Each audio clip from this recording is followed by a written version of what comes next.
So there's a crisis right now in the UK regarding male victims of domestic violence. Take a look at this headline. This story broke 2 weeks ago. Male victims of domestic violence sleeping in cars and tents. Now, this is not really breaking news to MRAs, and this is an issue that we talk about all the time that doesn't seem to get any attention. And it's an example of why we need a men's rights movement, because this kind of thing is very common, and it's actually a growing problem, as you'll see in the article. Now, here's the article, which I've linked below. I love how it's from the BBC because they're such a credible source. A lot of times people, if they don't think a source is valid, they'll kind of dismiss the story, but the BBC is pretty much respected by everybody. But anyway, here's what it says. Charities dealing with men who suffer domestic abuse have seen pleas for help jump by up to 60% during the lockdown. The Respect Men's advice line said some victims had told them they had sought refuge by sleeping in cars or tents in the gardens of friends or relatives. The charity said that it had received 13,000 calls and emails between April and July in lockdown, compared to 8,600 in the same period in 2019. Respect Panopoulos said the pandemic had made the problem worse. He said it was absolutely clear the lockdown period exacerbated everyone's domestic abuse experiences. They were talking about increases in violence, increases in psychological abuse, and becoming homeless as a result of domestic abuse and not having anywhere to go. Pay attention to that. We had reports from men sleeping in the cars overnight or sleeping in their friends' or parents' gardens in tents. Now note that part about how they're becoming homeless because they don't have anywhere else to go. This is a problem MRAs have been talking about for a long time. There is a lack of resources and recognition for male victims. And this is something that we debate with feminists all the time. And I hate to make this all about blaming feminists because it's not all feminists' fault, obviously. But it is true that feminists often present a one-sided view of domestic violence that makes it very difficult for men to get enough resources or recognition under the law. But what else do we see in this article? The problem is clearly common enough, otherwise this wouldn't be an article because it wouldn't be happening. And you saw the figure 13,000 cases.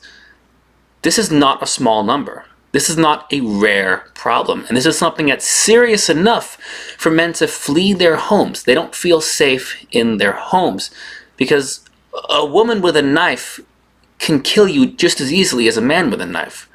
This idea that domestic violence against men isn't really serious because it's not really dangerous simply isn't true, as I well know myself. Not that it was domestic violence, but it was a woman. She had a weapon and she almost killed me. And the problem that men face isn't just that people don't take it seriously and kind of laugh at them, but there literally isn't anywhere to go. The government will often completely ignore them. The police won't take them seriously in some cases.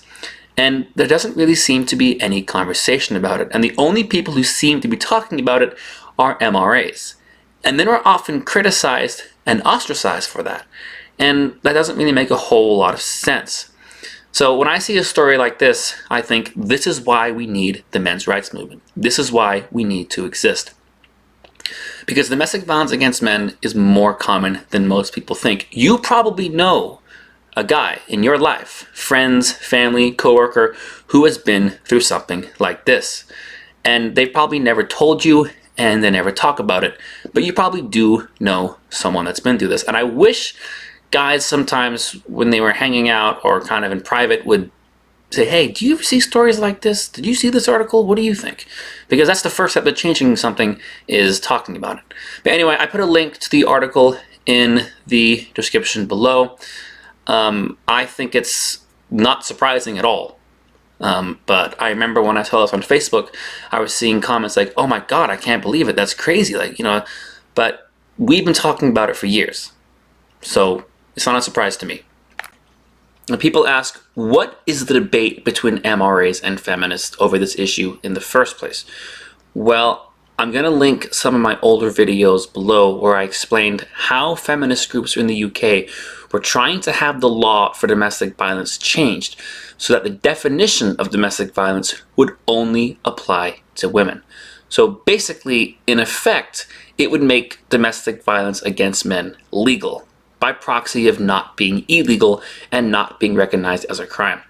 This would of course affect how domestic violence shelters are operated and run and opens, because there wouldn't be any shelters for men at all because male victims wouldn't be recognized under law. I put a few of those videos. I did a kind of a mini series on it down below if you want to watch them. I do get the criticism when people say, how come MRA spends so much time talking about feminism instead of just talking about men's issues and trying to solve them? The answer to that is complicated because it's an unfair criticism to begin with, because I understand why people say it, but if you watch my videos, a lot of the things I talk about have nothing to do with feminism, and I don't bring feminists up. But it's kind of fair when we do bring up feminists, because things like this happen where feminists try and argue against laws being equal and men and women being equal under law. If that's why these kinds of issues are made worse than they are, then how are we supposed to not talk about them?